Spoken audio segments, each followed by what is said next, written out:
The one thing I learned when I was covering war for 30 years is never rush in too fast. Like in Baghdad, when a bomb would go off in a marketplace, trust me, no need to beat the news crews to the scene because there was often a secondary explosion. And I've tried to apply that rule to many parts of my life. The events of late Thursday night and Friday were a great example of that. Sometimes it suits you well to just sit around and watch, maybe wait a little while, listen. Hi everyone, I'm Jeff Newton, a former 60 Minutes producer and a former senior producer at National Geographic Television and Vice on HBO. It's Saturday, February 7th. Welcome to the Writer's Cabin. Late Thursday night, the President of the United States posted a cartoon of former President Barack Obama and his wife Michelle, except it wasn't your average meme. It was this.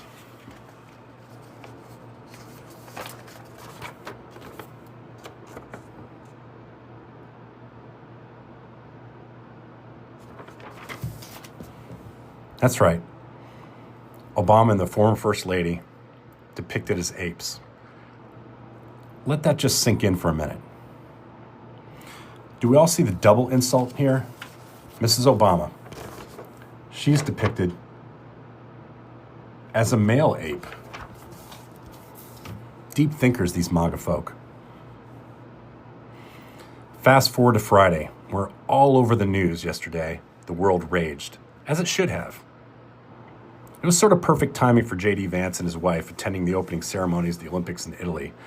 And though NBC edited out the crowd reaction, when the cameras turned to Vance and his wife, the cheers for the athletes turned to boos for J.D. Vance. It was the first time I recall a sitting head of state from the United States being loudly booed at the fucking Olympics. So there's a first for all of us to cherish. Then came the spin about the cartoon. At first, they said it was a White House staffer who had posted it, not the president. White House Press Secretary Caroline Leavitt said it was simply a meme. She dismissed it as fake outrage. Because who in the world would be outraged by two black people, the first African Americans to ever occupy the White House, being depicted as apes by the current so-called leader of the free world? Fake outrage. She said that. This is why you never put a 28-year-old in the most visible PR job on the planet. Later, Donald Trump aboard Air Force One explained it as only Donald Trump could. He said it was at the bottom of a page the bottom of a video discussing how the 2020 presidential election was stolen, and that he hadn't seen the cartoon when he forwarded it to a staffer to post for him. Here's what he said exactly. Then I gave it to the people. Generally, they look at the whole thing, but I guess somebody didn't. These words, the people, somebody. Note the ambiguity and therefore the lack of accountability. The original meme was first posted at 11:44 p.m. Thursday. By Friday night, Trump still wasn't apologizing. He did say that as soon as the White House found out about the mistake, quote, they took it down. For the record, it was taken down 12 hours after it was posted. Hey, thank God we weren't relying on the president to counter a nuclear attack from Russia that day, right? Because 12 hours for his staff to notice? 12 hours? This seems like a pretty long time, doesn't it? Am I right? Actually, long enough for White House staffers like Stephen Miller to see the cartoon and snicker, though I'm only guessing at that. Actually, just long enough for Republicans on the Hill to shout fake outrage, then, and only then, did they take it down. In the end, there was no apology to the President Obama and his wife. There was no diplomatic response whatsoever, which you would think the leader of the free fucking world might consider. Something like, this was a massive error in both judgment and execution. I handed off something to a staffer. This horrible cartoon at the bottom made it onto my page. I didn't see this terrible meme. And the truth is, the buck stops with me, which is why I called President Obama today and personally explained how it happened and gave him my heartfelt apology for this clearly racist depiction of him and his lovely family. That's how statesmen would have handled it. Remember when I said in previous videos that narcissists never apologize, ever, and that nothing is ever their fault? Here's what he said if asked if he should apologize. No, I didn't make a mistake. Remember that. No, I didn't make a mistake.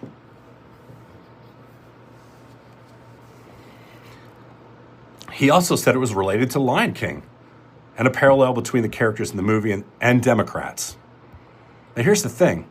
There are no apes in The Lion King. A couple primates, no apes in The Lion King. So here's my thoughts. Remember when I said the devil's in the details?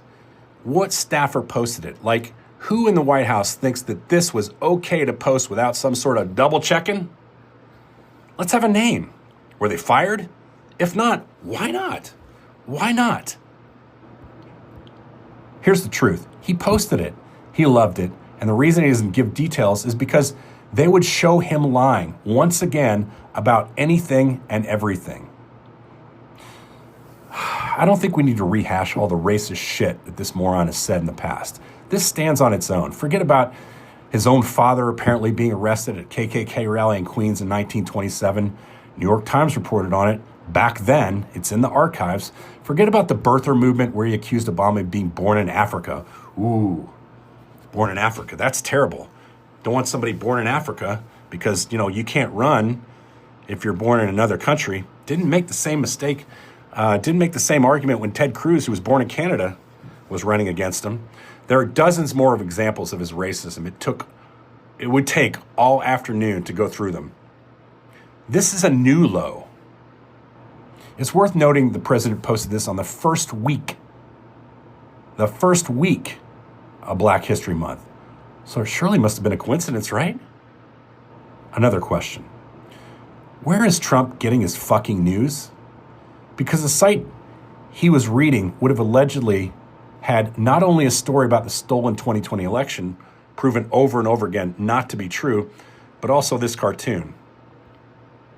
Where's he getting his news?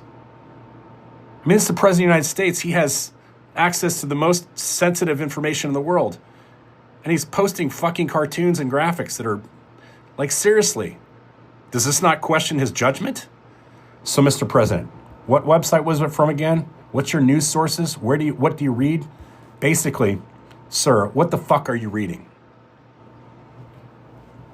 Do you remember when Katie Couric asked Sarah Palin what she was reading during the VP run with Senator McCain?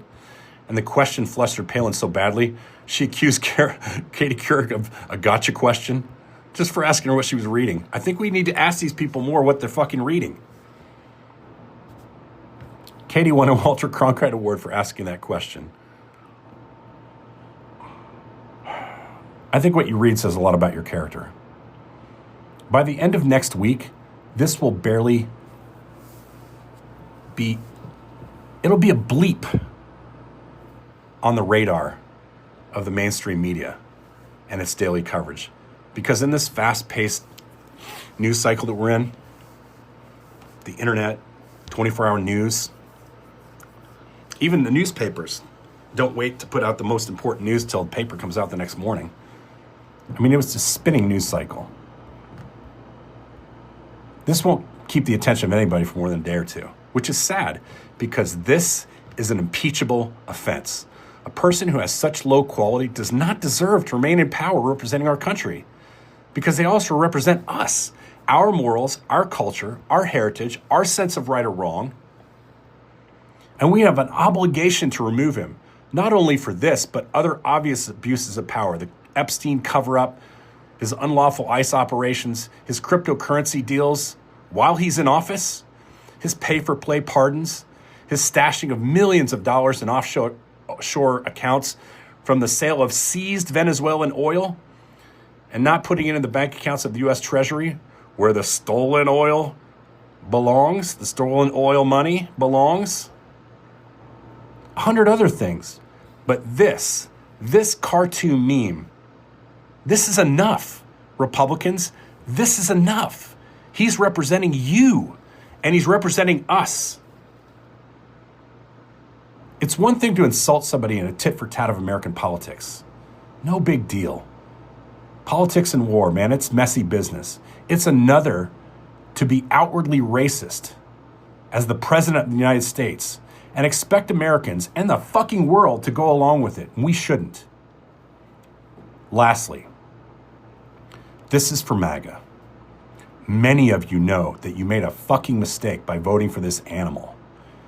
This is your redemption off-ramp. You can safely assume from this point forward, by still supporting him, you have shown your cards forevermore. You don't have to be considered racist by the rest of us. You don't want to be considered racist by the rest of us? You wonder why we call you deplorables?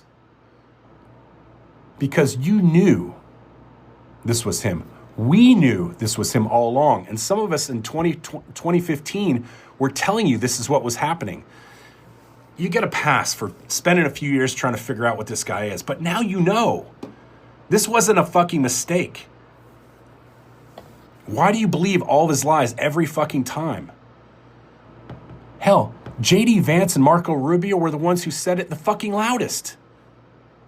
But power is a great aphrodisiac.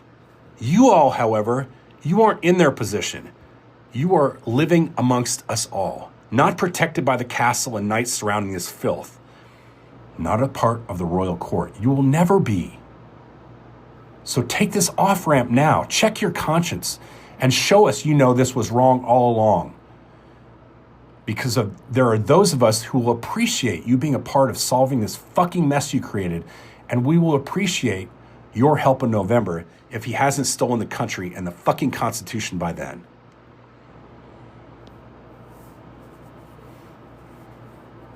Misfits, thank you for tuning in. If you want to support me in my efforts to explain this world that we're in, you can add a paid subscription on my Substack From the Writer's Cabin. It helps us grow this forum on something that can have a real influence. And as I remind you guys, Georgie needs his kibbles. From the Writer's Cabin, have a good weekend.